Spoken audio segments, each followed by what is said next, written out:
Welcome to our series, Exploring Esoteric Secret Societies. Through this series, we'll examine and challenge our current mindsets and understanding of esoteric teachings, and take an opportunity to do a deep dive into the importance to explore and review ancient knowledge and wisdom. The traditions of all mystery schools throughout time have been held together by a common thread, a common order of the wisdom knowledge keepers, known from our current post-Atlantean epoch as the Rosicrucian order. Now, even today, their knowledge is practiced by initiates with various organizations, such as the Masons, the Hermetic Order of the Golden Dawn, and modern-day members of the Rosicrucian order. The Rosicrucian order is a philosophical and educational organization, not a religion. The Rosicrucians are mystics of enlightenment. They were a legendary and historical secret society that emerged in the 17th century Europe, claiming to possess esoteric wisdom and the power to reform religion, science, and the arts. Their origins are centuries old. While their existence is debated, the Rosicrucian movement had a significant impact on intellectual occult thought. They believe in secret wisdom traditionally passed down through ancient times that can transform humanity. By revealing hidden knowledge about the universe, the spiritual realm, and the natural world, they combine elements of occultism, Hermeticism, Jewish mysticism, and Christian Gnosticism. Key beliefs include the importance of spiritual advancement, selfless service, and the study of natural laws to live in harmony with them. Centuries ago, they were actually alchemists who used alchemy as an allegory for refining their qualities for the more dense to the more refined. In themselves, it's about personal transformation. Their core beliefs and practices begin with spiritual enlightenment, the pursuit of divine knowledge through transformation and mystical experiences. Alchemy as a metaphor, not just turning lead into gold, but refining the soul, transmuting ignorance into wisdom. Unity of science and spirit, they champion the harmony between scientific inquiry and spiritual insight, a concept that resonates deeply with modern holistic approaches. They also believed in universal brotherhood, emphasized compassion, interconnectedness, and service to humanity. Geometric light codes and symbols, as well as sound and light through the mystical semiotics. How does this influence modern spirituality? Rosicrucianism has profoundly shaped contemporary spiritual movements. It's through New Age philosophies, holistic healing, and even quantum spirituality. The Rosicrucians' view of the universe as a web of vibrational energies aligns with modern ideas about consciousness and the interconnectedness of all life. In a world increasingly hungry for meaning beyond materialism, Rosicrucians' ideals offer a timeless path, one of inner alchemy, cosmic harmony, and the sacred quest for truth.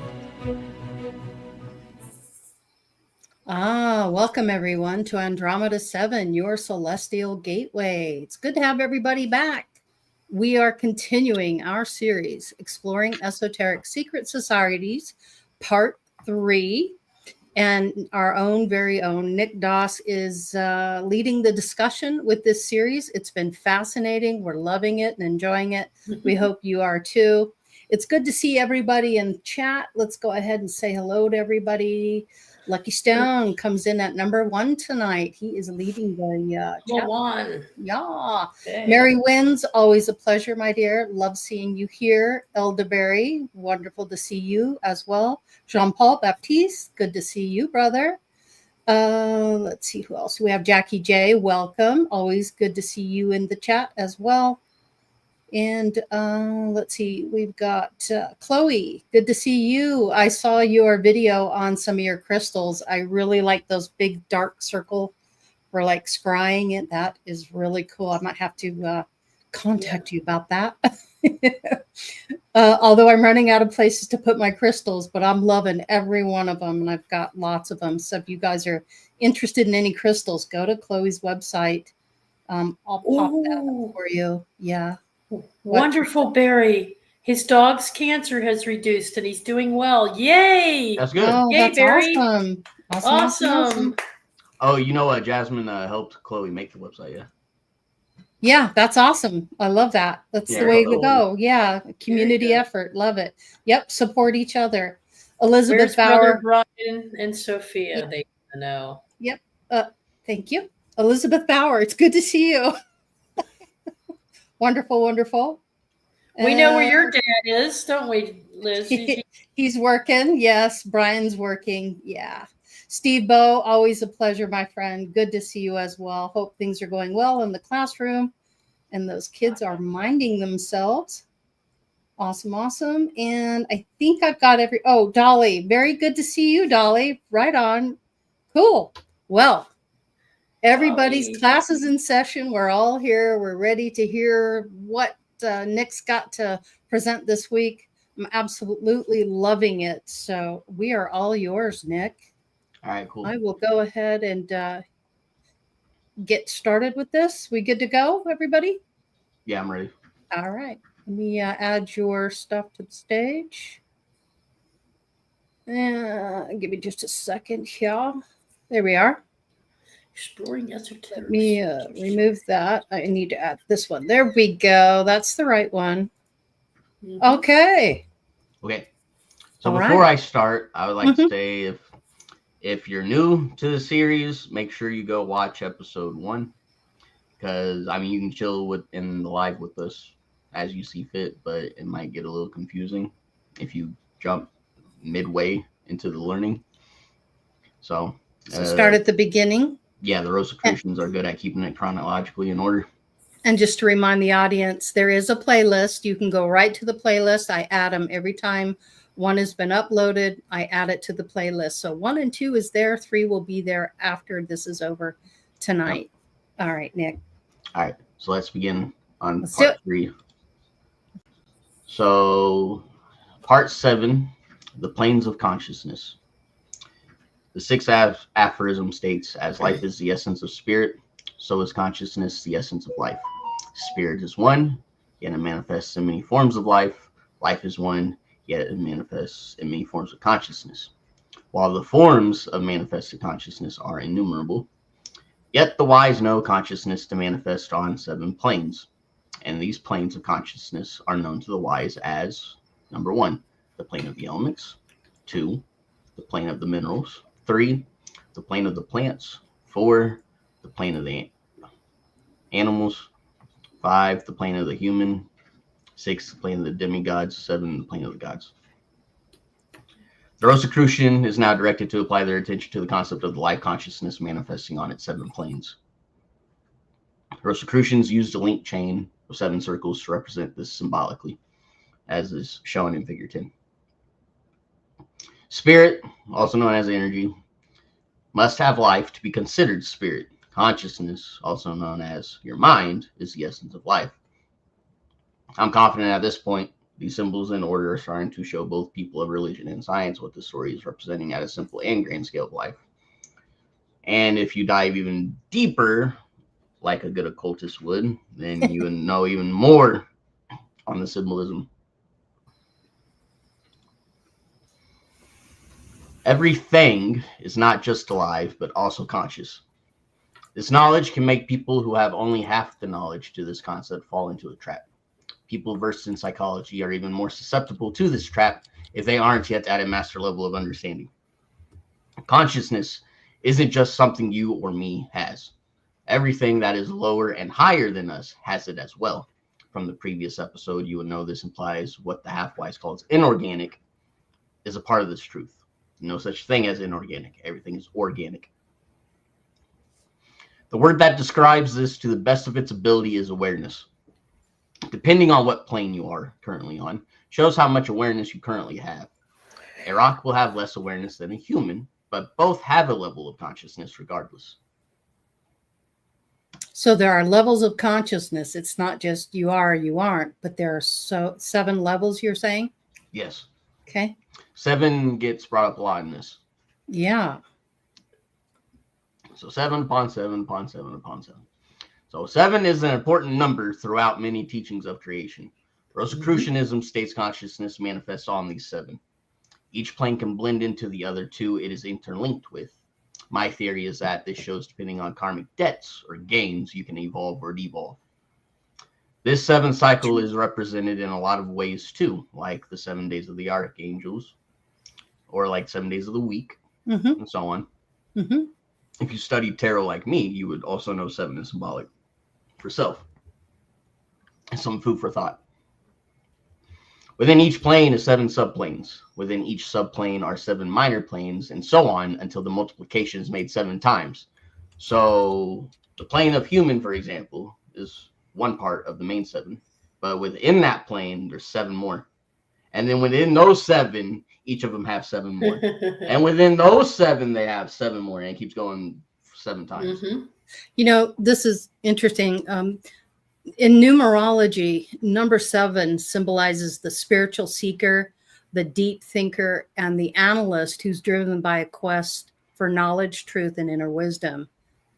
And individuals strongly influenced by the 7 are often introspective, independent, and enjoy solitude as they need space to for contemplation, which really puts this into perspective because it's the language of the universe. Math is the language of the universe. So this is quite interesting to me, how that correlation. Cool. Yep, I thought it was interesting. Yeah. So each of the 7 planes of consciousness is given the name in the following synopsis of the teaching, and the core characteristics are given. So the first plane, we've gone over a little bit. The first 5 we've gone over a little bit already, but I'm gonna name them all. Refresher. Yeah. Okay. So the first one is the plane of the elements. On this plane of consciousness are manifested the actions and reactions of subtle entities, which is what all forms of matter are composed of. This is where the play of atoms, electrons, protons, ions, corpuscles, and even further back substances like ether that science hasn't acknowledged fully yet, but the occult recognizes it plenty. Science knows that any physical force or energy as light, heat, electricity, magnetism, and so on arises from vibrations of these particles. This vibration is, of course, from these particles moving all over the place, doing the dance of attraction and repulsion. This is an elementary form of choosing between liking and disliking, which is a fundamental for feeling and will. To the occultists, this is the plane where magic comes from. We move matter not by a force of will and mind, but instead acting upon the consciousness of the material atoms by the power of our own consciousness. So yes, we don't. When you're manifesting magic, you're not forcing it to act a certain way. You are catering to its nature to get a result that you want out of it. And attracting it, yeah. Yes. Like a magnet, like the positive and negative ends of a battery, you're attracting that energy. Yep, like attracts like. Yep.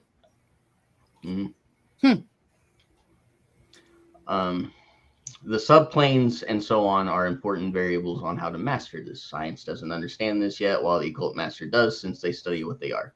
So apparently, Rosicrucians are claiming that if you start deep diving into the plane of the elements and figuring out their subplanes, you can actually start doing that type of elemental magic or that type of alchemy and stuff like that. I've been looking, haven't found it yet, but I will. It's not in this book, but I'll find it.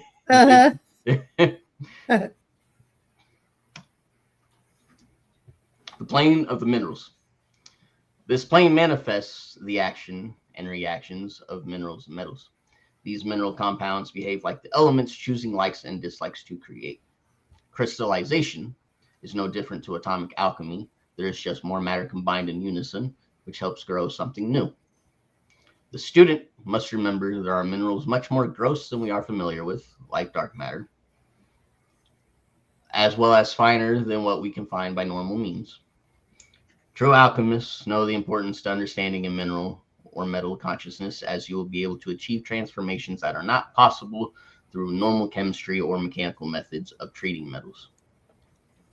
So when they tell me this, my prior knowledge of knowing things tells me this is them hinting at things like the emerald tablet, because people claim it's made out of an alloy that we haven't been able to replicate yet, and some reason it doesn't scratch, it doesn't break, doesn't erode, etc. Electrum is another good example. Electrum is it's naturally made by the earth, but Earth's an alchemist, so it should be told, it should be said, and it's also another hint to this. Electrum is a mix of gold and silver, naturally. Mm-hmm. Then you got orichalcum, which is supposedly a super rare metal that some people claim they have a little bit of it, but it's so rare that some don't even think it exists. The philosopher's stone, or the fifth element that alchemy goes into about, that is supposed to be the mineral substance that's supposed to prolong human life. Or Ormus, which is what this screenshot is from. Dalibor did a whole episode about it. Yes, we remember. Yep. That's good to see his face. Yeah, and he's holding some right there. Yes. So I actually took that in the very beginning when I was having my awakening. That was one of the things I decided to take. I ordered it off of Amazon, and it does help. Supposedly what it does is it decalcifies the pineal gland so that your connection is stronger. Yep. Yeah. There is one question for you, Nick. Jean Paul's asking, the planes are dimensions? Okay, so everything that we're talking about is in the same dimension. Which dimension we're talking about is the material world. Everything within that cosmic egg. Right now, they are showing the evolution of the pieces of flame that are inside this egg, how they grow. No different between how, like, a baby in the womb, gets born, turns into an adolescent, teenager, adult, elder, and so on. It's kind of the same principle, just at it's at more of a macrocosm level. Okay. Than just one individual. Mm-hmm. Oh, Teresa has a question. What? Well, I see it more as like a state of awareness. They're, rather than different dimensions, they're actually all within, and they're just different degrees of awareness. Yeah. Levels of attainment, you think? Yeah. Okay. So basically, yeah. Another way you can look at it is that it's like a maturity thing. So it's consciousness maturing. As it goes into the next plane, it's maturing more. It's unlocking more awareness. So yeah, the plant isn't going to have as much awareness as the animal, but eventually those plants will evolve. That same energy that's in the plant will evolve into something more complex like an animal, and that's how it keeps going with all the planes until you reach the godhood stage. Yeah. Right. So it's kind of an initiation as well, because you have to get through all of those before you can be human. Yeah. Yeah. Which makes sense. The universe is intelligent. Consciousness is pure intelligence. Oh, yeah. At this point, I just see this whole reality as like an embryo at this point, and we're just growing. Well, just as we have different levels of energy within the human body through the chakra, we also have that parallel spinal cord link with what, the source, God's source energy coming in. And so as you reach different levels of awareness, you become more and more closer to the frequency and vibration of higher levels of consciousness, higher levels of the knowledge and wisdom that were built into the Akashic record. You start tapping into that. You start making contact with other aspects of the oneness, whether it be through an angelic contact or whatever it is you connect to that's already been through levels of initiation. So you boost your consciousness up and up and up. You never leave the human body. You don't go into another dimension. It's all coming from deep within. Your ability to connect as you grow and expand consciously, become more aware of these entities and other aspects. It's just as your understanding grows, you expand. Yeah. So your conscious awareness puts you in a higher plane of thought, puts you in a higher plane of action. A good example I can think of is how you actually remembered a past life of being a rock. So Teresa, as you see now, Teresa, as you see now, was a dolphin and a rock at one point. She's still the same person. That was just a different stage of her consciousness growing. Right. Yes. Yeah. Yeah. Yeah. That's fascinating, isn't it? Don't you think that's fascinating? Oh, yeah. And you never know. I could have been a mushroom, Lucky. Don't eat me. Don't eat me. I'll give you a trip. I'll show you some spiritual awareness. Oh, that's funny. That's fun, yeah. All right. So after the plane of minerals, the next stage is the plane of plants. On this plane is where the actions and reactions of the protoplasmic cells, which plants are composed of. Diatoms are on the lower pole of this plane, bordering with the plane of minerals. As mentioned, planes that are linked have the ability to blend.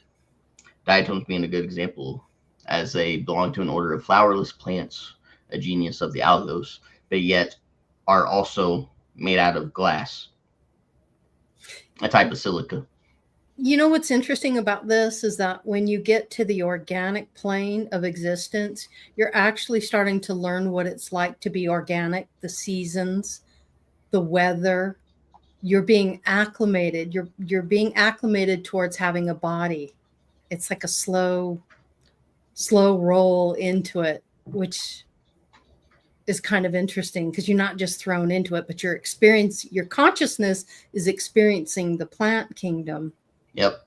Preparing you for a human existence, ultimately. Yes. That's trippy. Yeah, I agree. Yeah. And sometimes people have already gone full circle. They just decided to be a plant again or an animal again because they like doing it. Mm-hmm. Like one of my cats, Ace, he's an Octurian, but he came as a cat for whatever reason. Maybe because he wanted to help me out, or maybe he just wanted to be a cat. I don't know, but yeah. Who wouldn't want to be a cat? Seriously. I know, right? Kidding me? No rent. Get to lay around, sleep whenever they're you not want. Here for you. You're there for them. Right.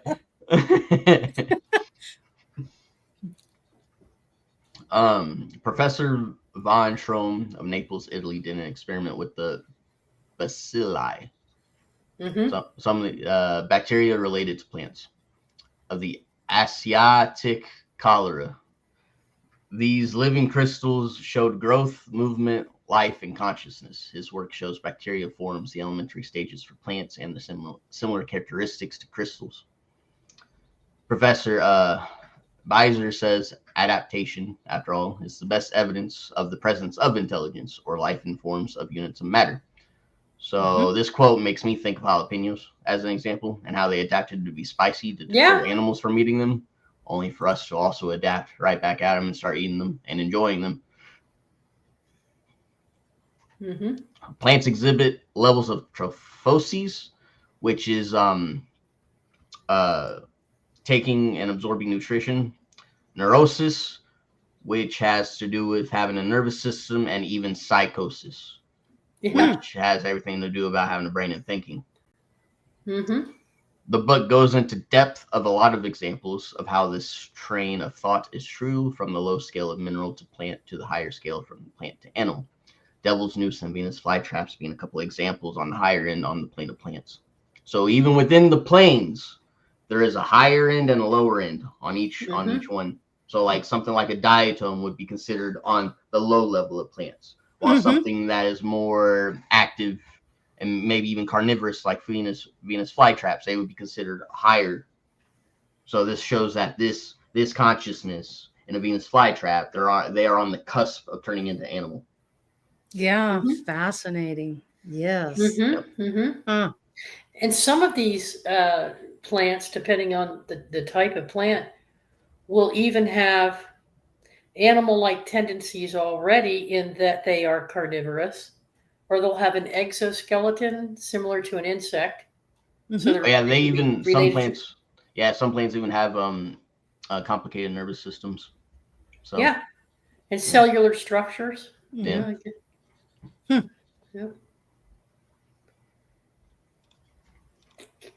Then after the plane of plants, we go to the plane of animals. This plane is blended into the plant plane on the lower end and human on the higher.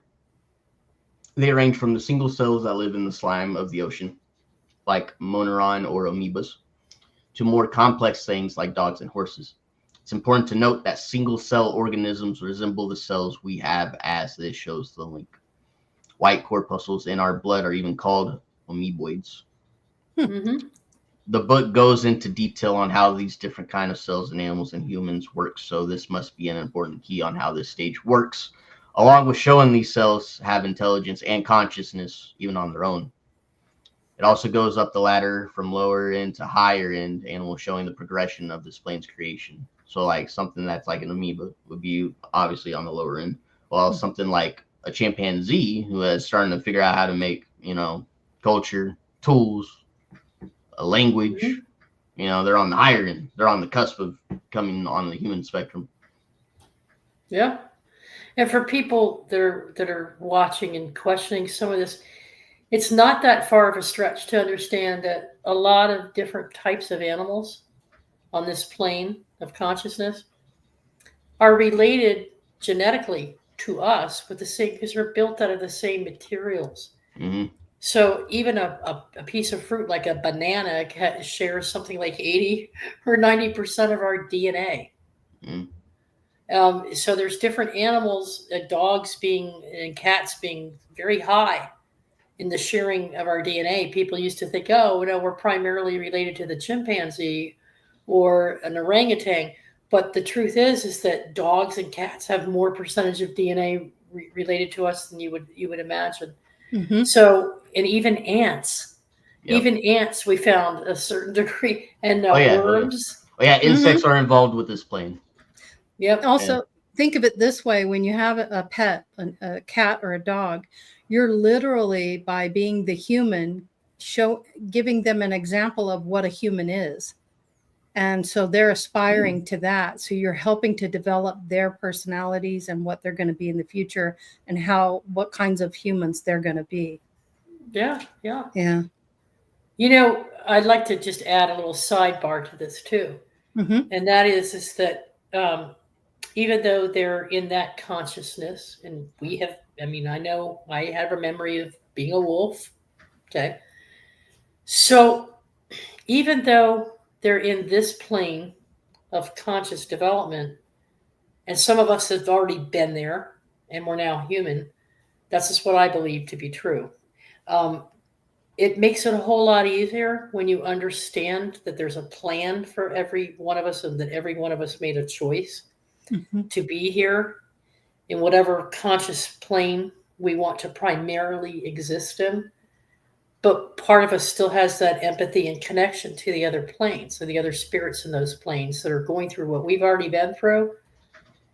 And when my Ruby passed away recently, Laurie immediately snapped me out of it by reminding me that this wasn't a soul agreement between the two of us, that we have existed together before and will go on to exist in future emanations, because we're all part of that same material.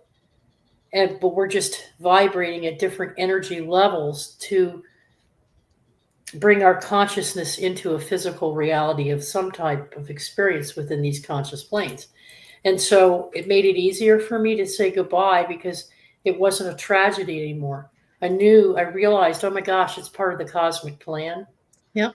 And she's just in a place where she needed to be to have that experience with me. So it made it so much easier to let her go.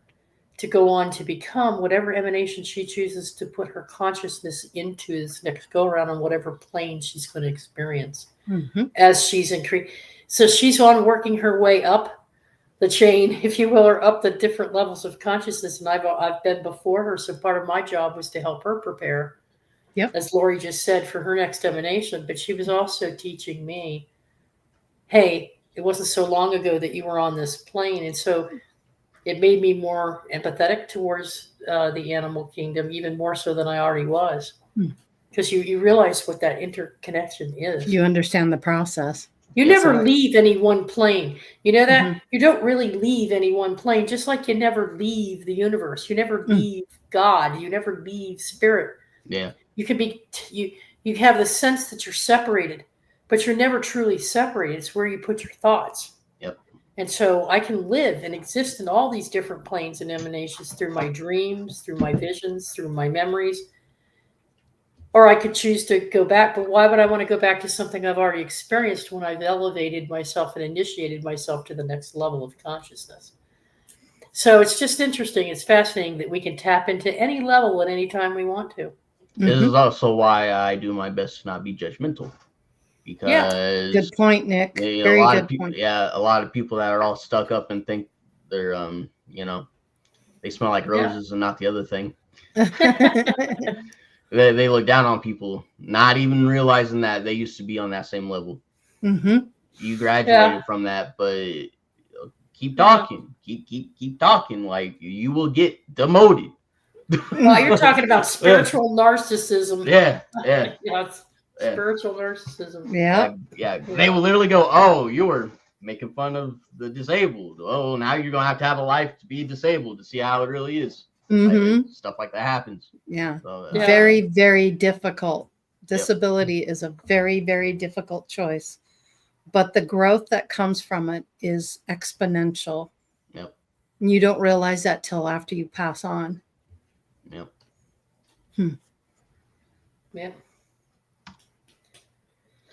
Then the next plane is the plane of the human. Human consciousness adds a new element of awareness called self-consciousness. So all the planes under human are considered to not have this.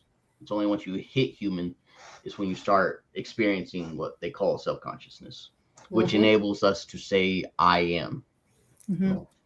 The thinker apart from the thoughts, the feeler apart of the feeling, the willer apart from the voluntary activity. This is the start of the top three planes.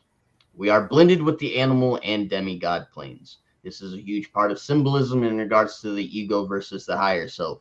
Do you want to ascend to your birthright or keep playing in the mud like an animal? That choice is yours alone. And then this is what gets us into the next part. Okay. Part 8, the three higher planes of consciousness. So this next part focuses on the planes above animals. Humans, demigods, and gods, respectively. These three are part of the 7 planes symbol, as we showed earlier. But the Rosicrucians have another symbol that represents these three specifically, as shown in Figure 11. This implies humans are a blend of demigods and gods as well, not just animals. This part of the teaching goes over this truth. Rosicrucians put these three in their own category because they all have awareness of the self-conscious, the I am. The I am. Like every other plane, humans have lows and highs in progression. What metaphysical practitioners call sleepwalkers are just humans on a more early stage of self-awareness. It is simply part of the process, so don't judge as you were in that step once upon a time, as I was just talking about. So, do not take your gift of higher awareness for granted. Don't neglect doing the inner work. Don't deny yourself this revelation. I love that. Yep. Hitting you do, it's going to make things a little bit harder. Gonna make things a lot harder. Yeah. And it's really easy to mess up in this stage. So Nick, can we just go back for those that are watching that might not have as much familiarity? What is your understanding of the term demigod versus God? Okay, so it's easier to explain demigods because humans that are ascending, like anyone that practices the metaphysicals and aren't a joke about it, like they're not a scam, they're not BSing, like they can actually do it. They're already experiencing what demigods actually are. They start going more so into the collective consciousness rather than the apart consciousness from the beginning of self-awareness. Mm-hmm. They can start doing miraculous things like Reiki, for example. Like I can lay on hands and it helps people. Like that's like a doctor would look at me like I'm crazy, like that doesn't work. But I got proof that it does work. So, and I have inner knowing that it also works because when I was introduced to it, it helped me. So like, can I show that on paper that it's proof? No, I can't. You can't really show those planes of existences in a physical proof setting because it's above this. Yes. You can only show it to people who are willing to try it out or have already experienced it. So would this include things like your psychic abilities and your ability to see things, have clear vision, yes. predict things, have mediumship experiences? Yes, things like it's all these. So when back in the day, back in ancient, maybe earlier planetary evolutions, people would see people doing this and go, "Oh my God, they're gods." Yeah.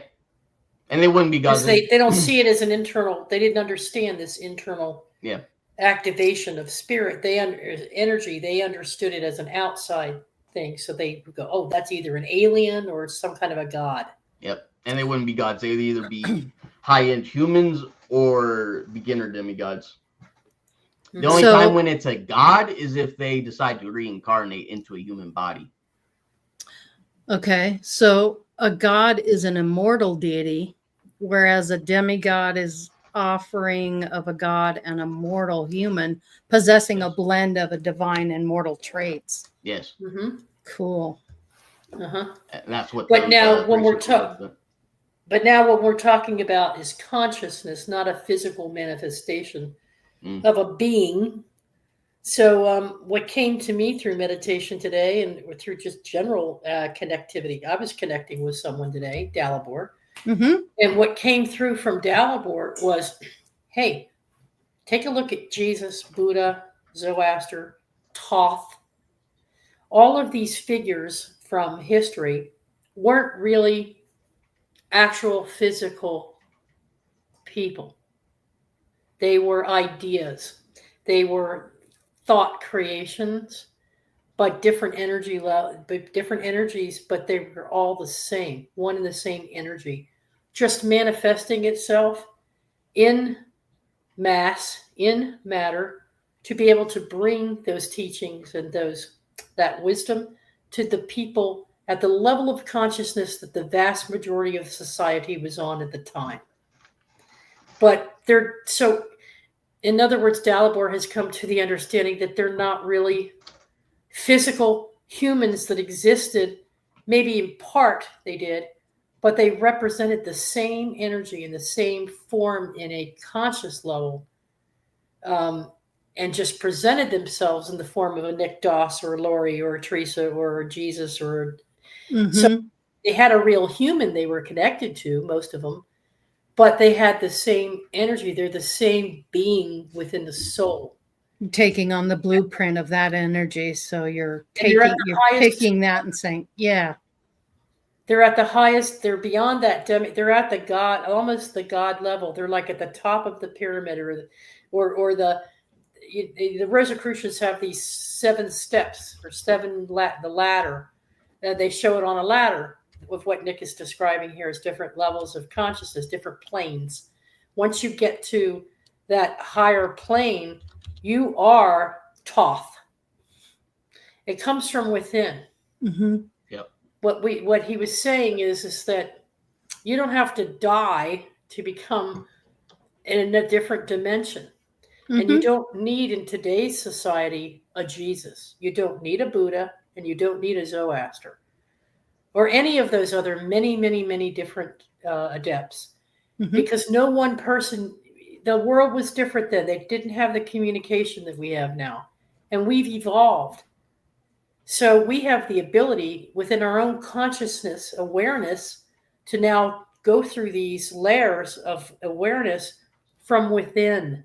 We can rise to the highest level plane of consciousness within our own bodies by tapping in ourselves. We don't need a Jesus to do it, and we don't need a Buddha to do it.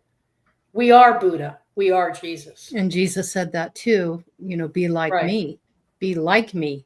Yeah. Right. Don't be him, be like him. Yeah. Yeah, the way you tap into these certain concepts or entities is by embodying what they represent. Yes. The reason why I synergize so well with Thoth is because I am into the occult. I am very good at magic. I like teaching. I like being a messenger. Yep. I have a lot of Egypt ties. My relationship with Jasmine is very similar to his and Bass. So yeah. And then I could go on. I could go on with my examples, but yeah, the more you're synergizing with an idea, the more that you are synergizing with that energy. So that means you can tap into that. Yeah. Plane of consciousness. And you can't fake that. Someone can claim it, but if you're not embodying it, then it doesn't matter how much you want to be that. You gotta start acting like it. Proof's in the pudding. Yeah.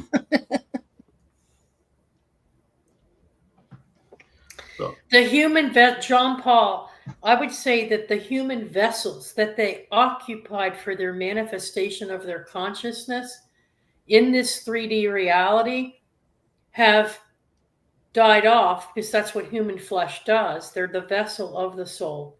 And so they themselves are not dead. No. They're still alive and always have been alive in different forms of consciousness throughout different epochs. Yeah. Yes, it's important to remember there's no such thing as dead, only change. Right. Just your human vessel, vehicle, like a suit of clothing that you just take off when it's worn out. Yeah. And then you move on to something else. Energy never dies, just transmutes. Yes, Chloe. Yes. Thank you. Yes. Correct. Yeah, that's good. But yeah, like what you're handing out, Teresa, I go into it for the next panel, so you'll see you'll see what you're picking up on. Sorry. I don't know. Okay. She knows the answers. She knows the answers. I'm just going to be dissecting it. That's all. I love it.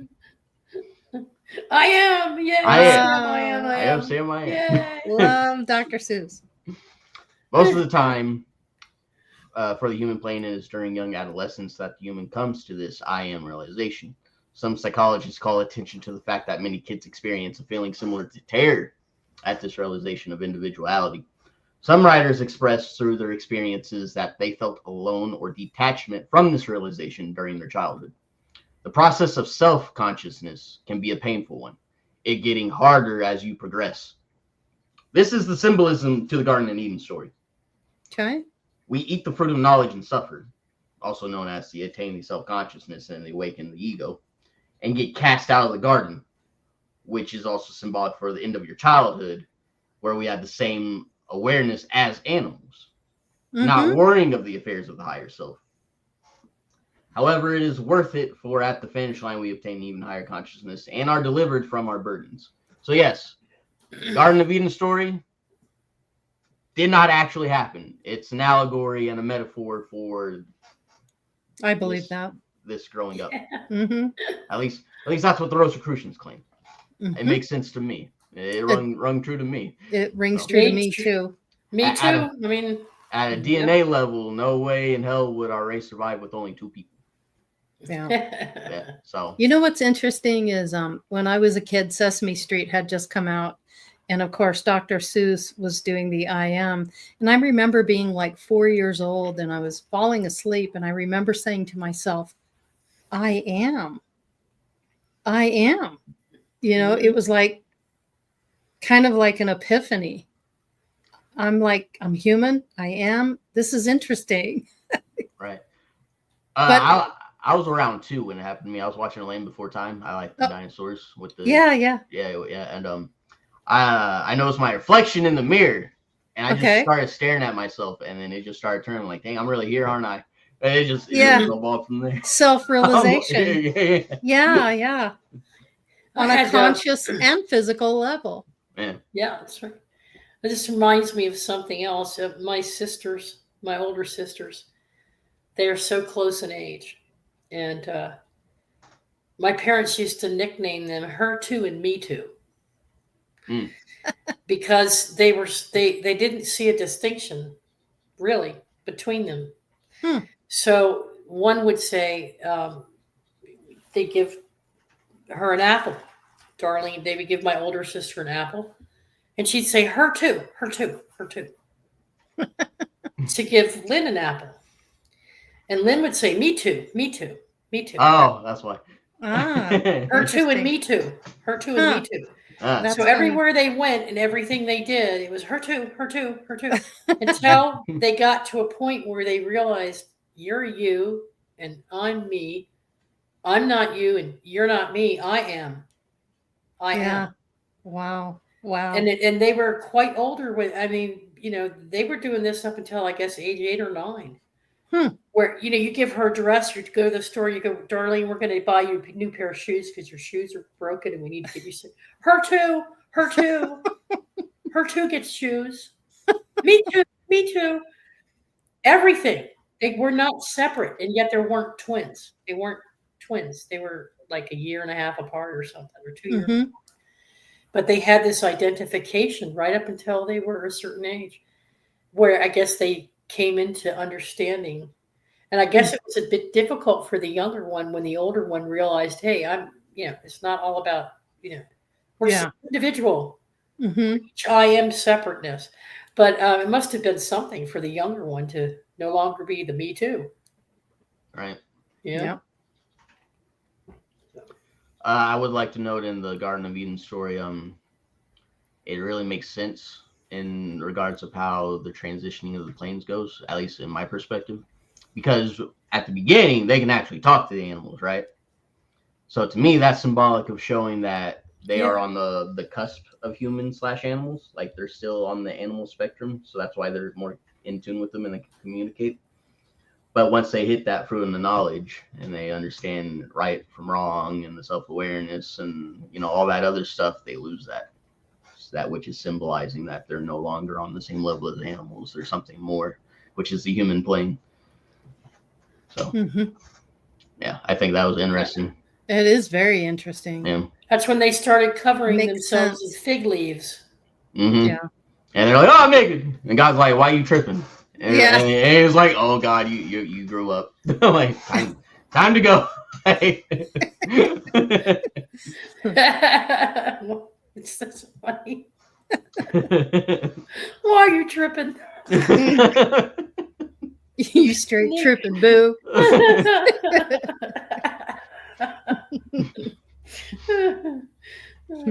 Glad I'm entertaining. Gotta poke a little fun here and there. We are too, Nick. We are too. Yeah. I agree. I would have to agree. So the cross that many bear, the affliction caused by an untrained ego. So I tried my best to simplify this, but it's so important that I couldn't. So you're going to read along with me. All right. This newfound awareness makes us also realize that other humans possess a degree of this I am state as well. We search out others to see if they are in agreement of our own thoughts, as this nurtures intellect and logical thought, this being a mark in human conscious evolution. This leads us to asking the many whys and creation of inventions to help obtain the know of the unknowns, all of which demands a price. As we advance, so does the price. This increase is the suffering in man. The more one knows, the more one desires, which leads to more suffering until those eureka moments come crashing down that gives true ascension. Animals just desire the basics: food, a mate, water, shelter. Many humans are like this as well, but as one develops, it gets more complicated. This can be a trap, and is for many, as man attaches himself to things and creates artificial wants, which he labors to meet. 9-to-5 jobs, that's a good example. Intellect, in this regard, fails to lead one upwards, the logic plague, as I call it, inventing new ways to gratify his senses that are impossible for animals or primitive man to do. Some fall prey to turning their gratifications into a religious degree and sink below the level of beasts in this respect. Kind of like phallicism, just for example. Yep. And any other notorious groups that I'm sure people are aware of. Kind of a codependency type situation as well. Yeah. Some become vain and egotistical, which in my earlier stages of life, this was me. Yep. Guilty. I've transmuted it to a bit to make a healthier version, but we'll get into that a little bit later.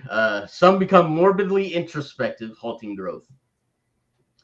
Some exhaust their capacity to joy and pleasure by always looking for it outside instead of within.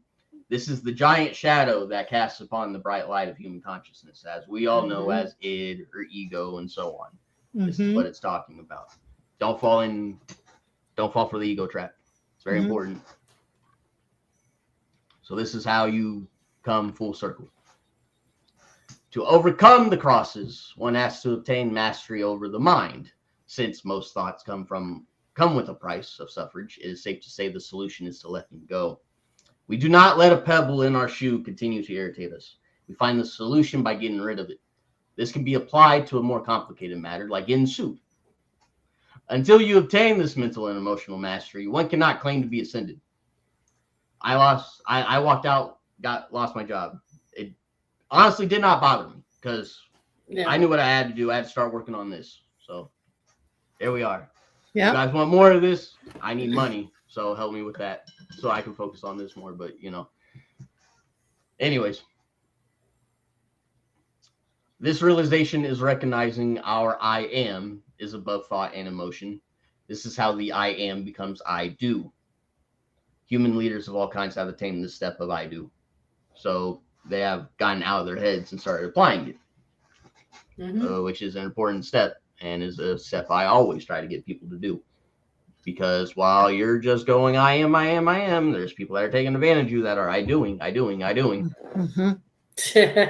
No kidding. Tell me about it. Rode that train before. Yep, it's very important if you want to start living the life that you want. So, the wise of the race do not wait for the natural evolution of this ascension. You could just be like the plants or the stones and wait millions of years to go into the next step. However, we instead find the shortcuts in the occult to the higher planes by means of hard work and careful training under teachers of mastery who embody the virtues and values of true occultists for thousands of years. Rosicrucianism being a fine example of such achievements. So yeah, if the end of the world happens, there's only a select few that have that intellect of demigod status, and everything got reset. Yeah, you're going. Having a shortcut like this is fantastic, in my opinion. So many years skipped of evolution because it was documented. There used to be saying there are no shortcuts. Yes, by shortcut, I mean that we have a guidebook of sorts. We have a cheat book of like people have done this before and they've documented it and it's survived for this long, so we can gain something out of it a lot faster than just gradually figuring it out on our own. We have a guidance, we have a parent figure, we have a role model. It helps us grow faster. That's what I mean by shortcuts. You have some history. Yes. That you can recall. Yep, you still got to be able to put in the work. And let me tell you, being able to get data dumped super quickly, it's not easy. It takes a special type of dedication. Like, everyone's shocked when they hear that I'm not even 30 yet. And I know as much as I do, I put in the work. Like, You're not 30? No, I'm 28.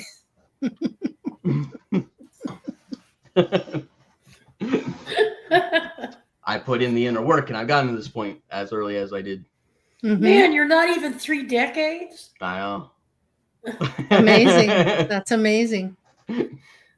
Well, you've got the spirit of an old soul. Oh, sure. Yeah. I feel like I've been here a while. Yeah. There's that Thoth energy running through your veins. I sure do rant like an old man, don't I?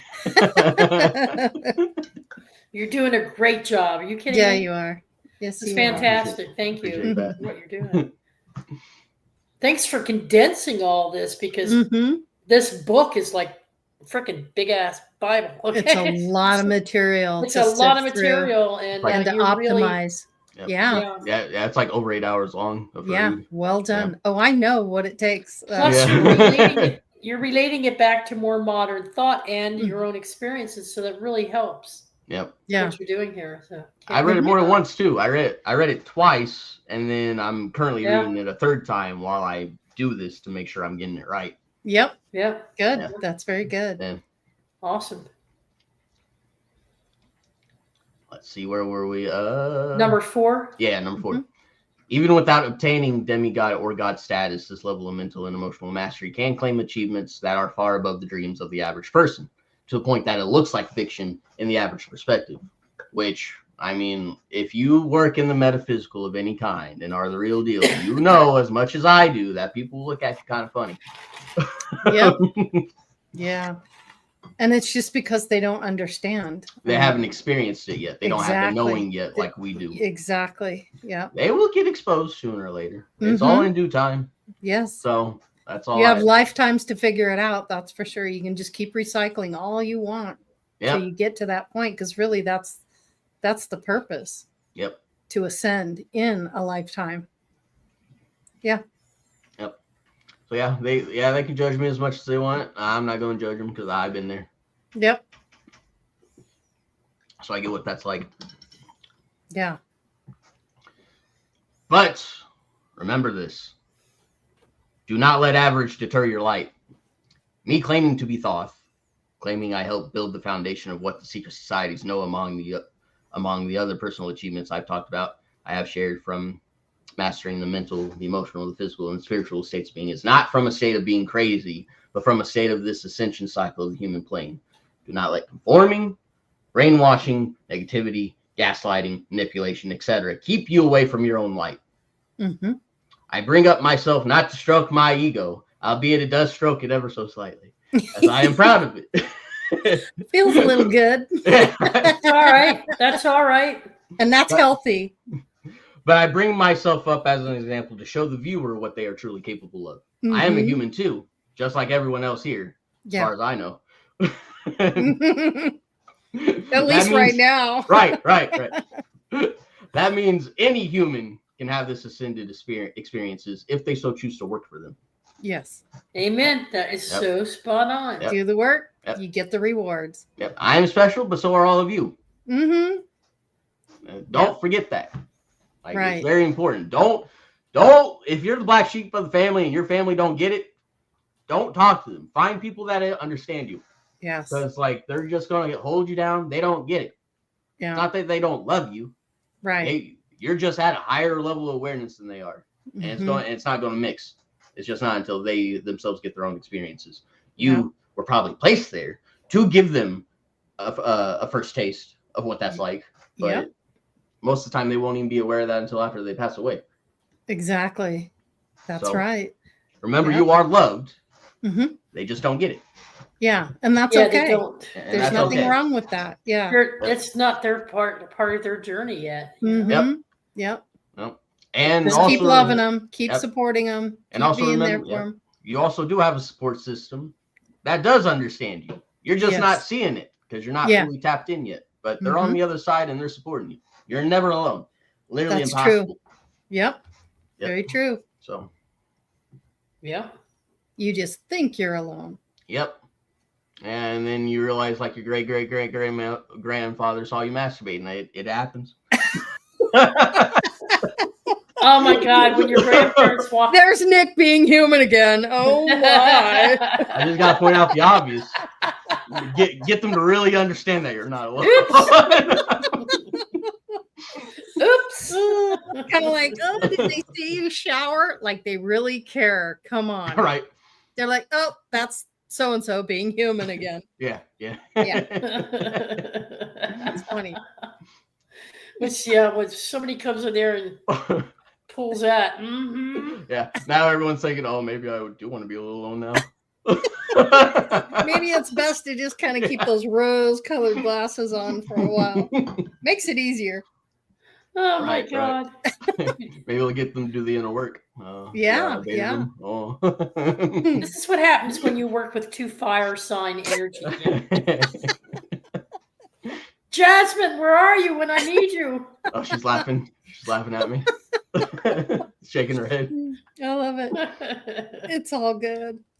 She's like, let me focus on. Hey, we've all thought that. Like, who hasn't thought about that? Yeah, I'm just bringing up. Can they what really Scott see said. me? Yeah. Don't worry, they don't care. Yeah, exactly. They're not going to hang out with you. They're going to be like, okay. Yeah, exactly. Moving on. Yep.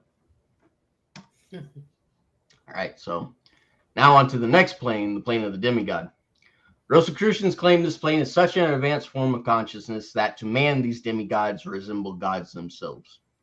This plane is the dwelling of very advanced souls that were once human, who are currently becoming gods. They aid in the great work of advancement of man in the general course of spiritual evolution. Spirit guides, ascended masters, angels, etc., all being titles of this concept. This is why I respect Thoth, because he is one of the gods that show this truth instead of others, forces who try to keep humans from growing into demigods. Mm-hmm. They like to convince you that you are nothing but an animal. So which one are you going to listen to? Are you going to listen to them and convert back into an animal, or are you going to rebel against that false way of thinking and turn into a demigod? Everyone here has a potential to be so. I don't know about you, but I want some cool powers. So, yeah, I kind of want to graduate too. Yeah, exactly.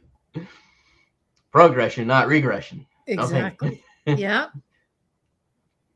Working with these entities, having flashes and experiences with these demigods have been dubbed as cosmic consciousness. So this is the difference between the consciousness that you're asking about, Teresa, where you're going through the self-consciousness. Demigods are experiencing something called cosmic consciousness. And some humans also get a mastery of that of sorts as an initiation process, like with mediums, like how when they astral project, or when they're transmigrating someone, or when they're moving something with their mind, or whatever the gift is. That is them stepping their toes into demigod. Yep. Characteristics of this form of being. So demigods have attained oneness with universal life. Like every other plane, this too has different degrees and forms. The individual feels close to all creation, unlike humans who feel apart from it. Mm-hmm. Any mystic that isn't a scam knows all too well what this feels like to a degree, as we are able to tap into this plane of existence. The student must remember this isn't the end of the subject. As valuable as it is, this is not the peak of truth or what is true. So when they're bringing this up, this reminds me of what I tell people, especially when they're starting to tap into this. Do not drink too much of that Kool-Aid to the point where you never come back down. Mm-hmm. Yeah, amen. That is always dangerous. You will fracture yourself. You'll really look crazy to people at that point. You won't be able to keep a job or have a sustainable way of living. All that stuff. You won't, like, grounding is important. Don't get stuck function in society. Yeah. Don't get addicted to it. You'll have to stay grounded while you're in this body. Absolutely. You're still learning to be human. Right. That is being able to juggle that cosmic consciousness with your self-conscious. Like, that is a key to graduation. You have to be able to do that. If you can't, I don't know what to tell you. Don't be back down here. I like to say, I think Laurie and I both use the expression, I graduated today. Yeah. I had a go-to session with my guide, my spiritual guide, and I was informed that I graduated from this initiation. Okay? That's a lot different than saying I have arrived, I have nothing left to learn. Yeah. Yeah. I am God. Yep. And I am Thoth. Yeah. And that's pure arrogance, because you're only a demigod. There's at least one more plane after that. In this existence. That's just this existence. Like, yeah. This isn't even outside of the universal egg and the eternal parent. Like, so don't be a spiritual narcissist, people. Yes. Yeah, because you'll just end up like the Icarus flying too close. Yes, Icarus. Yes.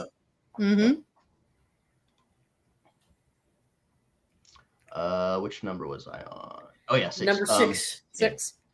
These experiences aren't on a conventional intellectual conviction, but rather on a manifested knowing. This is what stumps eggheads, because you can't make physical proof out of a personal experience. Yeah. The only way they will get the proof is by doing the inner work and get off their egotistical, I am smart, high horse. Yes, dear. Yep, You're yep. very smart. Uh-huh. However, you got to go within to see what I'm talking about. Right. Oh. The person who experiences knows, much like how they know that they are alive and exist. It is impossible to convey the exact nature of this plane of existence to those who have not even gained a faint flash of it. To the person who taps into this truth creates a conviction so strong that nothing can waver it. A good example I can think of with this is Kanye.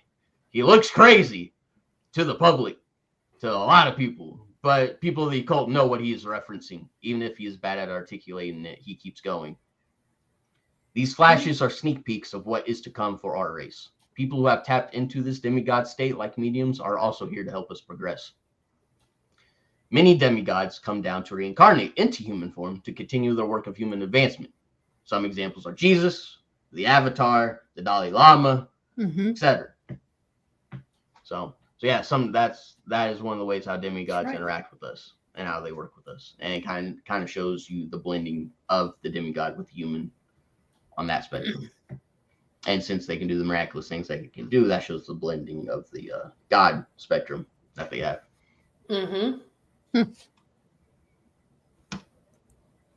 Examples of people who express experiencing this state.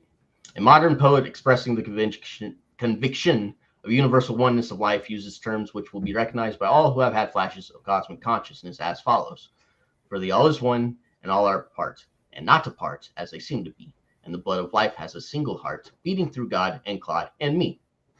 For time's sake, I will not be going over every poem or quote, but here are a shorter list of names who, like myself and others, who work on the demigod state, express their experiences with the higher knowing. Walt Whitman, who himself had experienced cosmic consciousness, says of the experience, as in a swoon, one instant, another sun, ineffable, full dazzles me.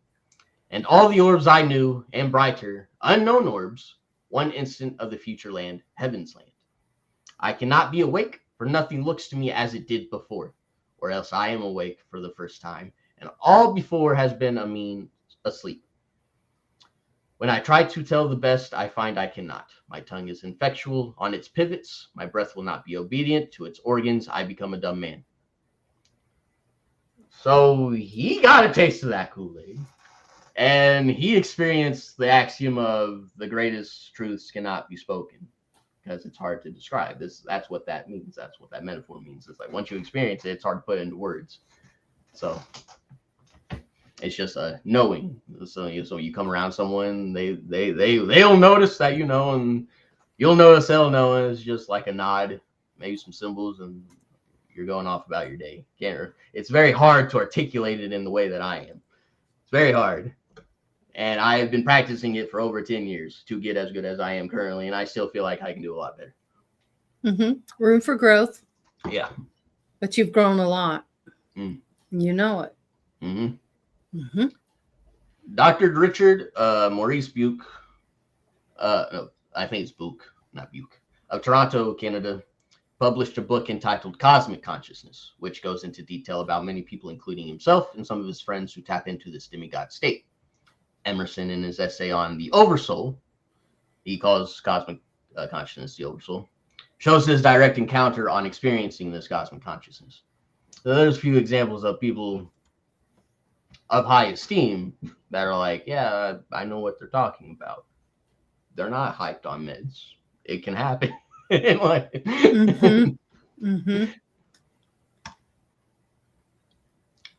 Light, for as illuminating as it is, can incinerate the unprepared. So this was another one where it was like, there's so much information here. How do I condense it? I try to condense it, and I'm just like, it's too important to condense. I need to explain it. So one of the reasons I implore the half-wise and self-centered to not go after these endeavors by hanging on the coattails of others who are ready to be exposed to the cosmic consciousness is quite simple. It can make you go insane. Yeah. the book goes into example of people tapping in, like the trances of Socrates, union of Plotinus, etc. These examples aren't here to be idolized or worshipped through religion as they have. They are to show this phenomenon is true, to let yourself have your own experiences. Trust me, finding your own ascension is way better than getting high off of someone else's, as you will just end up left behind, stuck in the human phase, while they reach demigod. I had a few stages of this, one of the most profound ones being my experience with Nyx and Gaia. They are, for those who don't know, they're Greek primordials in the Greek mythos. Mm-hmm. They were giving me a sneak peek of this power momentarily, waking me up to show how much I am capable of. The best way I could describe this feeling, when they woke me up, it felt like I was going Super Saiyan. For anyone who's watched Dragon Ball Z, I like the whoosh, whoosh, whoosh, like aura. Like that was literally happening. I felt it. It was like having goosebumps on crack cocaine. Is the best way I can describe it. It was. I felt strong. I felt like I could Kamehameha something, and so I started to. Mm-hmm. So when I got illuminated that hard, it started exposing all the shadows that were standing in my way, trying to stop me. So I started smiting. I started exposing. I started smiting. They were not happy. The underworld was not happy. That Nyx and Gaia let me tap into that. They were not happy at all.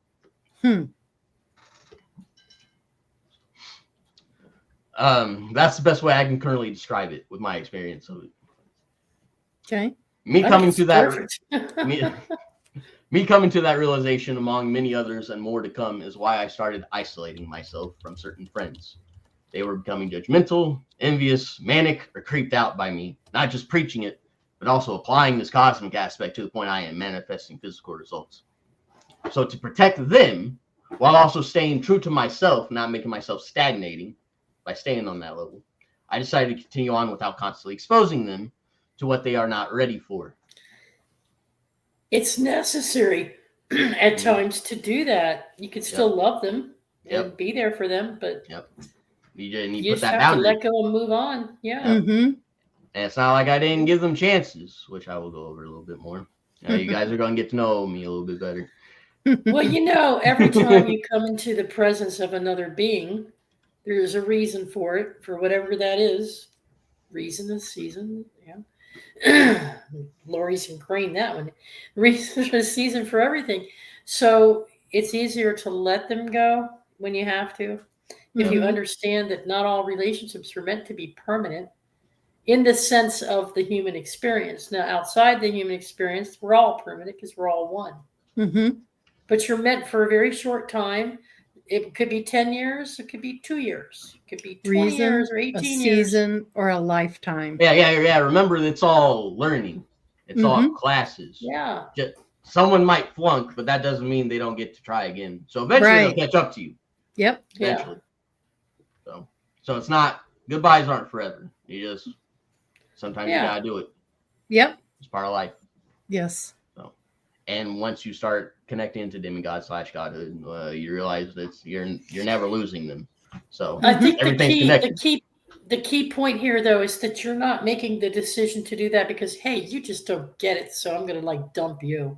You're doing it because they're resisting it to the extent that they're coming at you with accusations or judgments or making you not feel whole and complete. And you're making the choice to not allow them to affect you that way. You're making the choice to say, this is not what I want. It's not what I need to progress. In my expansion. Therefore, I need to separate. Vice versa as well. My light might be stagnating them because it's casting a shadow that they don't know how to navigate. Right. So it's also for them too to also keep progressing. Yeah, it's a pure intent. It's not out of ego. Right. Yep. It's out of the safety for all that are involved. Yeah. And you can draw that energy back by yourself. You don't need to tell anybody or say anything to anybody.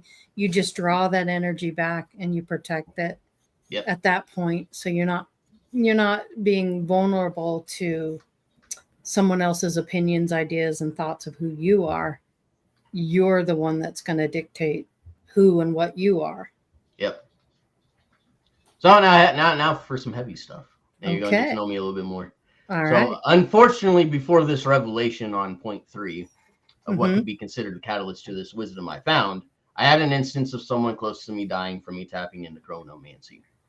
I figured out exactly when they were dying and what was needed to prevent it, the habits that were making them go into that cause and effect. I knew how to stop it.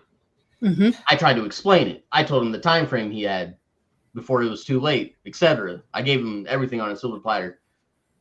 What I thought would be an easy fix turned into him getting so much pressure to the point that it was so great and that fate was manifested anyways. At the same exact time frame I guessed it on. I thought I told him 3 months, literally happened almost exactly 3 months. It was like 3 months and a couple days, I think. Yep. I suppose this may be a cross to bear at this stage of cosmic consciousness. For me, it was showing that not everyone is on the same page in progression, and for me to force this level onto others who are not ready can lead to consequences. Though they did do me a great disservice against me because they convinced me we were on the same page. That's the only reason why I went through it. It's because I was under the headspace that both of them knew what needed to be done, and it just turned it out it wasn't the case. Right. Yeah. If he was more honest with me, he would still be alive. If I was more adept in this awareness, it would have never happened to begin with. It frustrates me to this day. Oh, come on, Leo. I'm having a moment. Hold on. Usually Jet's in the picture. Yeah, it was Leo this time. What's a belly rub? Yeah. If I was more adept in this awareness, it would have never happened to begin with. It frustrates me to this day that I was given the gift to prevent something and it happened anyways. Even though I came to terms with it and understood the lesson for everyone involved on why it had to play out that way. My experience and experiences the book brings up are for the next in line to have some guidance. This is my personal warning to the ones blending into the audience who are not ready. Once again, I beseech you, you have to do the inner work, or you can end up hurting yourself. Do not simply learn the beginning steps, then go straight to applying the more advanced ones. You have to apply the fundamentals before the mastery. Otherwise, you will go insane, like some characters did in Assassin's Creed, when they obtained the apple through force while still being in a premature state. This game, in my opinion, shows huge symbolism to this truth. So yeah, like most characters in Assassin's Creed, whenever they picked up on this artifact, they just went crazy. They got data dumped. They saw the truth of everything. They couldn't handle it. They got super like satiated power, or their mentals broke. And those are the ones that could hold it. Some people that held it, they would just die or go into seizure or stuff like that. There's only like a select few people who held it that could handle it and let go of it when it was ready to let go of. So, and even then, they had moments that were looking like, oh, is he going to go crazy with it? Like, it's symbolism showing how potent this energy can be for vessels and mentals that are not ready for that level of light. Good analogy. That's the real reason why secret societies keep it secret. It's not because they're trying to take advantage of you, although I'm sure there are some in there that are. The main reason is because they don't want you searing yourself on a spiritual and mental level. It's very hard to repair if you do that. It's not just like a body. It's where it can heal. It's like it's a different process, and it can be pretty traumatizing. Well, it's not. Oops. Oh, you muted yourself, Teresa. It's not like riding a bike or falling off a horse and getting back on. Yep. It's not that simple, because once you have experienced that, it's almost like taking a basket of candy away from a child who feels they've earned it and they've been enjoying it, and then something went wrong and they choked on the candy and now they're like fearful of it, or somebody's ripped it away from them, and it's very traumatic. It could be a very burned out, traumatic feeling, or a feeling of, I don't trust spirit, or I don't trust that connection. So getting back is, I know the further I have fallen away from the idea of expansion of consciousness and my spiritual connection to source, to God, It's been because I've chosen to fall away or walk away from it. And it gets harder to come back every single time. Because the more intense I get and the more expansive I get, boom, it's like a major letdown. And then you feel like you feel disconnected, but you're not. Your mind is making you feel that way. So it's harder and harder to come back. And I've gone through this cycle at least 3 times in my life, and that's over with now. Mm-hmm. But I really went through that up and down, or that spinning, for quite some time in my 30s. It wasn't until I started getting into my 40s and later into my 50s I was able to come back. But it sure was hard this last time, and that would be about 7 or 8 years ago. But boy, if I made a comeback like a heck hole, I'm like on like Donkey Kong now. And now I see the truths that I never saw before. And I am tapping into those higher levels of consciousness. Once you get past that 3rd or 4th plane and you're in that, 765, when you start getting into that level, there is no turning. I don't feel I can turn back. I might question things at certain times, or I might get a little upset with spirit, but that's because I'm still progressing within those three last levels.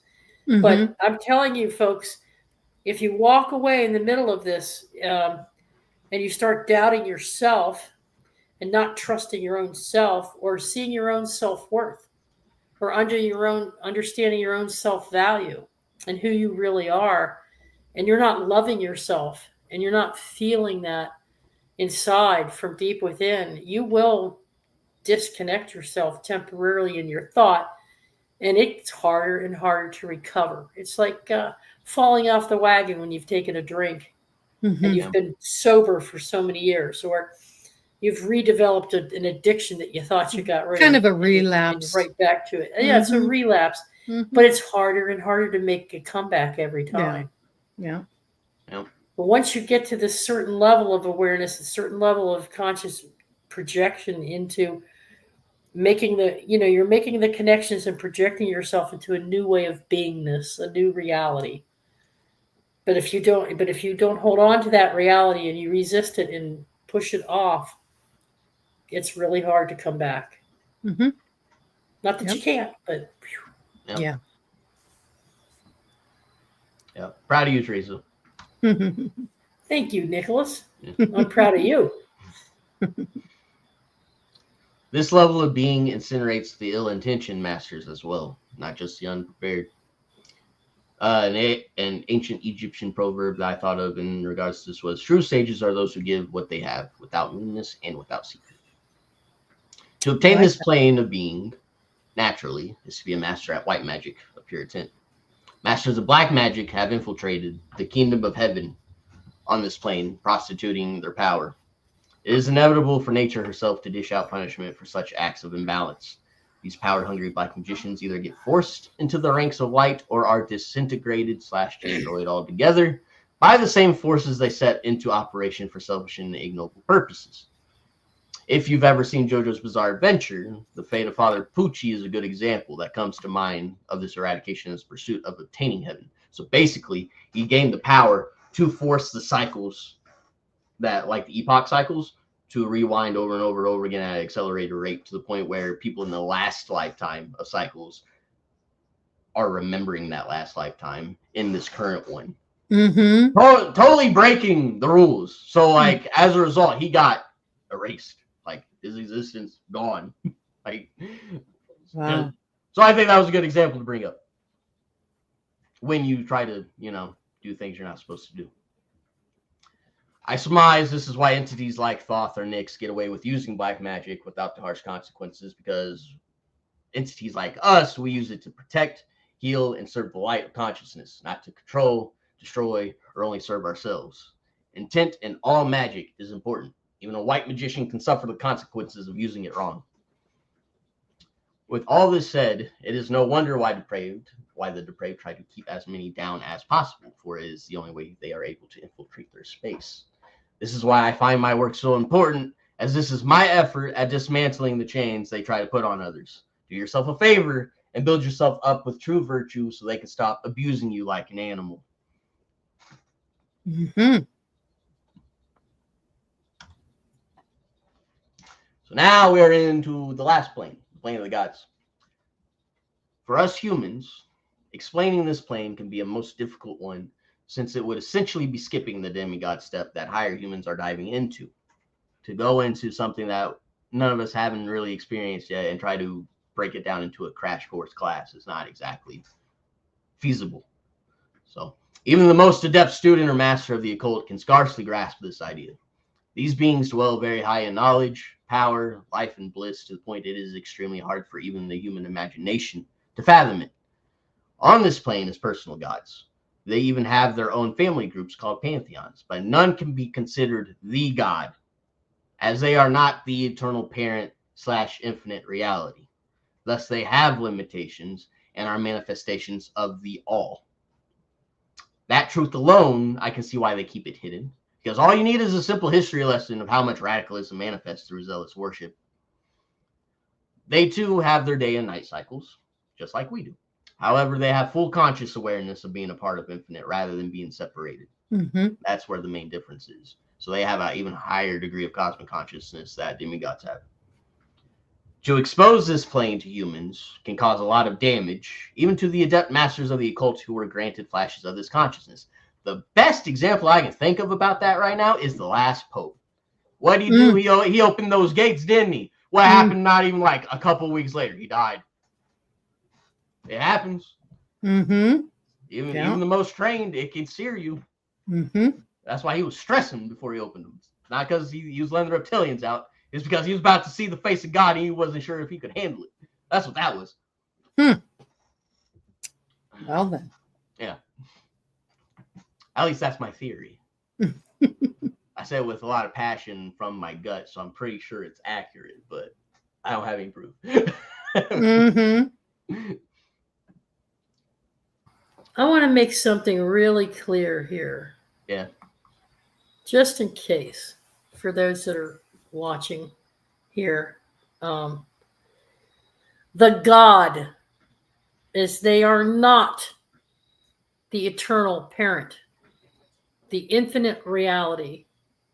Thus, they have limitations and are manifestations of the all. Yep.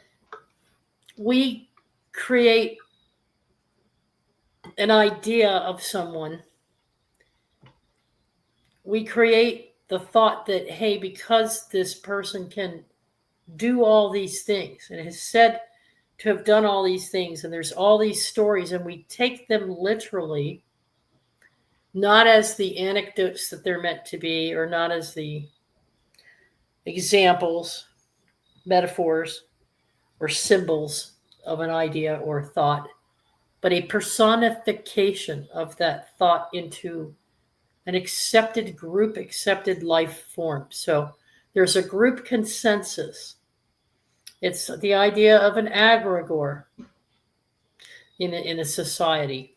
When you all believe that something is true, therefore it becomes the truth for that group of people.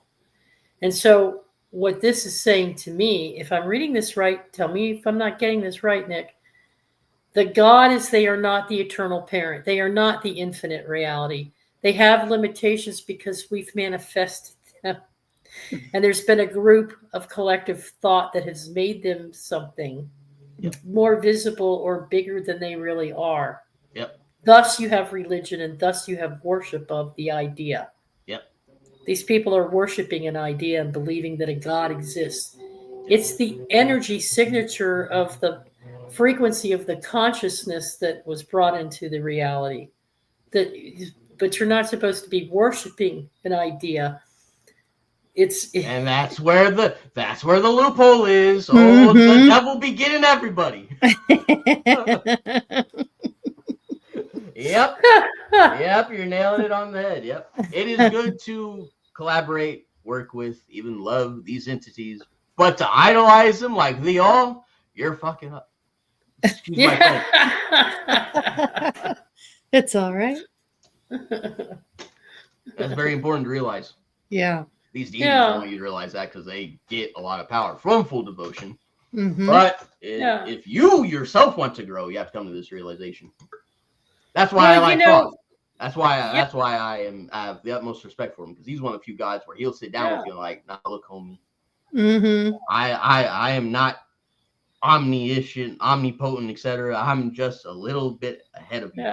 That's where, I'm not afraid of, or I don't have any fear of insulting anybody or embarrassing anybody or downplaying anybody else's ideas. That's your business if you feel that way about what I'm saying. Absolutely. What I am saying, though, is that open your hearts and minds and consider that if I want to do a ritual to honor Aphrodite, it's not because I see an object or a woman, an actual physical being called Aphrodite. I could still take time to dedicate thoughts of gratitude, appreciation, love for the experience of her energy in my life. Okay, any one of these gods can be viewed from that perspective in my way of thinking things. What I will, and I can light a candle and pray that the energy of Thor comes in, or the energy of Zeus comes in, or the energy of Jesus, anything that I want to bring in, because I want that connection with that energetic being and show my love and gratitude and appreciation. I can light a candle, I can write an incense. There's a big difference between doing that and praying that you will deliver me into a certain state of beingness, that you will save me from harm, making them the object of my focus to the extent that I see them outside of myself and lose connection with my ability to do all that myself with their help, with their energy, with their intent, combining their thoughts with mine, because they've already been through the highest levels of initiation. That's why they're able to do what they do. Yeah. But if I start viewing them as my savior, or the only way I can get from point A to point B in my life is by bowing down and worshiping and praying, that's not what they want. And that's not what this is about. So I don't mean to be offensive, but you're taking that offense. I'm just trying to share with you that the true meaning of what a God really is. So, sorry, Nick. No, you're good. That's a really good point to make, and it's very important, because I make the same point. So, yeah, it's a hard pill to swallow for a lot of people, but it needs to be said. Yes. And if they're getting offended, to me, that's a good thing, because that means they're learning. We are the God source within. We are the God source. Yep. We're just connecting to different aspects. We're already there. Yep. Yeah. And like I said, I'm not saying don't be in sync or like working with these entities. Just just don't get obsessed and over idolize them and all that stuff. Don't lose yourself in it. Yeah, don't lose yourself. Right. Remember, you have power too. Yeah, absolutely. Yeah, don't treat yourself like an object to be used. Yes. Many are not ready, so they must be protected from this blinding illumination of spiritual and mental awareness. No different with how I expressed caution on the Demi-God stage. This one just being at a far greater degree. The stage is to be kept short for this reason. Rest assured, O student, that when your eyes are ready to gaze upon the sacred flame, it will no longer be hidden from you. The truth in symbols. And we see the symbol again. We go a little bit more in depth into what it is. So there are truths that can't be expressed effectively through words, so we use symbols to express it the best we can. These symbols are here for those who want to pierce deeper into the mysteries of the three higher planes, the symbols shown earlier in the higher planes hinting at the nature of these things. These three are blended with one another, and there are 4 regions within this blend. So 1, 2, 3, 4. Number 1 is its own region, which is these sections where A, B, and C are. And then blending with the first neighbor, which okay, so what, BC, then AC, then AB, and its other corresponding neighbors. So as you can see, each plane is blending with both. They have BC and AB. C has AC, BC, A has AB, AC. And then the fourth being the middle, that creates a triune space of all three planes, which is signifies here at ABC. Yep. This arrangement also furnishes us 7 different regions that have been branded with A, B, C, or a combination of 2, and all 3 in the middle. Let them who wishes to, for the light, solve the riddle of this symbol. So 1, 2, 3, 4, 5, 6, 7. Remember that 7 is important. I'll leave it at that. Well, it's a blending of the 7 states of consciousness. We exist in all of those states. Yep. But it's with the higher 3 that have the self-awareness and the cosmic awareness. So right. And it gets a little bit more complicated. So there's a lot of profound truths. I've started digging into it a little bit. It got a little overwhelming, so I took a break, but I'll figure it out. Right on. Yeah. So, and these are my final thoughts. Okay. Enjoy the ride while it is here, for it is not forever. Indeed, O man, don't let impatience or yearning for godhood make you miss the beauty of being human. Do not let your thirst for knowledge and wisdom turn into obsession or power struggles. Keep thy intentions of curiosity pure, and you will surely be given the answers you seek. Do not idolize. Instead, collaborate, for submitting to a different power stunts your own personal growth. Yes. Demi-gods and gods are here to serve just as much as they are here to hold authority and to be respected. With great power comes great responsibility. Do not let such blinding powers lead you astray, O man, for not every disciple, prophet, etc. has your best interest, some even expressing the exact opposite of your best interest. To find your power of ascension, you must go within. I will drill this into every single one of your heads as many times as I got to. You got to go within. The involution to obtain the evolution. If you've gotten anything out of this, remember that. Amen, brother. Mm-hmm. Everyone needs to do this to begin the demigodhood. Do not just take my word for it. Experience the truth I am sharing and embody it. The best thank you I could get out of this is seeing people obtain what I am preaching, as that would be a physical manifestation and proof of me being an exceptional teacher who is going down the same path of the likes of Thoth and Hermes. I will be eager to hear your story and experiences, much like how you have been letting me share mine. Namaste, seeker of wisdom, and thank you for giving me your time in this class. This concludes part 3 of the series. Beautiful. Thank Wonderful. you, Nick. Yes. Awesome. Awesome. Steve says, thanks for all the great information, Nick. That's beautiful. Welcome, love it.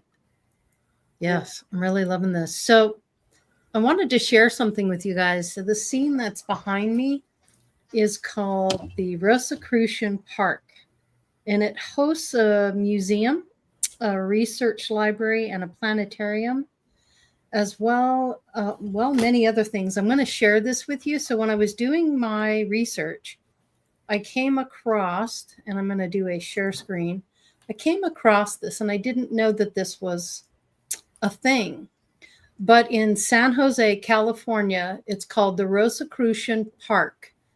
And it has the largest collection of ancient Egyptian artifacts on display in Western North America, including objects from the pre-dynastic times through Egypt's early Islamic era, as well as Assyrian and Babylonian artifacts.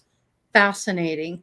They also have an alchemy museum as well, and it's part of the creating the new alchemy museum at the Rosicrucian Park. So this is a real place. This exists. It's available. It's out there in San Jose.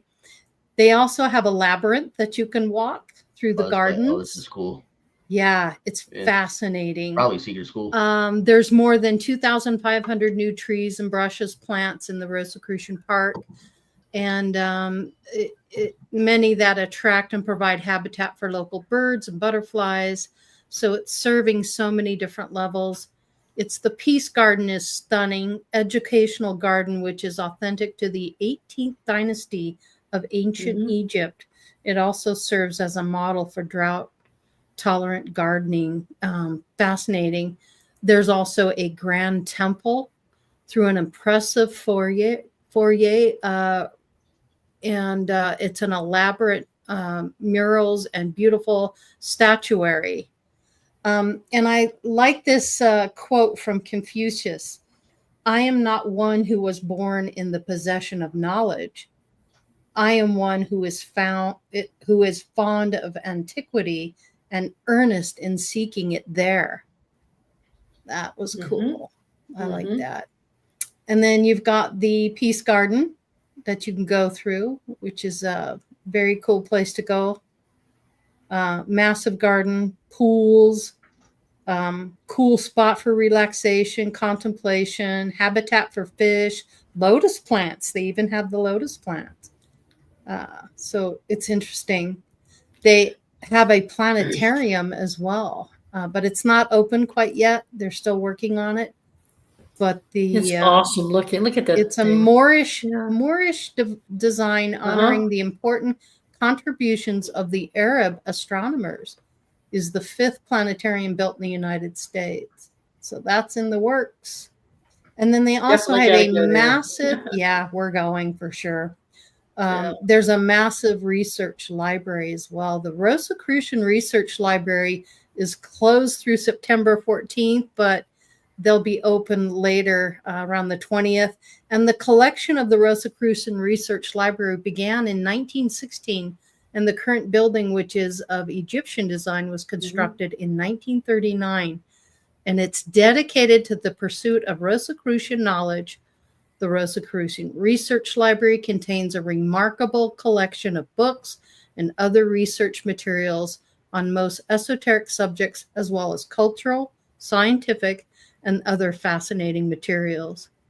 So if you ever get a chance, if you live in the area or you have an opportunity to go, I highly suggest you do so. Yeah, this place looks really cool. Wish it was around when I was going on my road trip. Yeah. But didn't know it existed. When I was doing some research, I came across it and was just fascinated by it. Teresa? Do they have classes there? Yes, they do.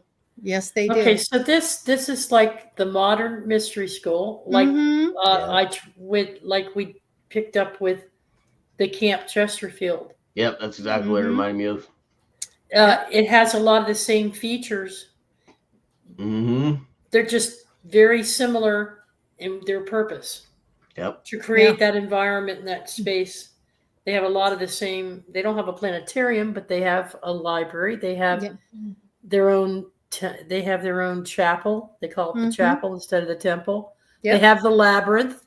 They have the museum. The museum for spirituality.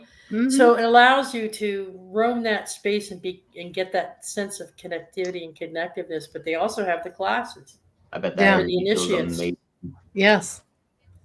So there are places where all of this information still exists, and you're able to tap into that. But I think going there and having a physical representation of everything would be fascinating. I do too. I can't wait. I just thought I'd share that with you because I found it to be fascinating. So, yeah. Well, excellent. So, Nick, we are. So, is Nick, do you have more information for us for next week? Are we doing a part 4? Oh, yeah. Next part we'll start off of it's part 9, the sevenfold soul of man.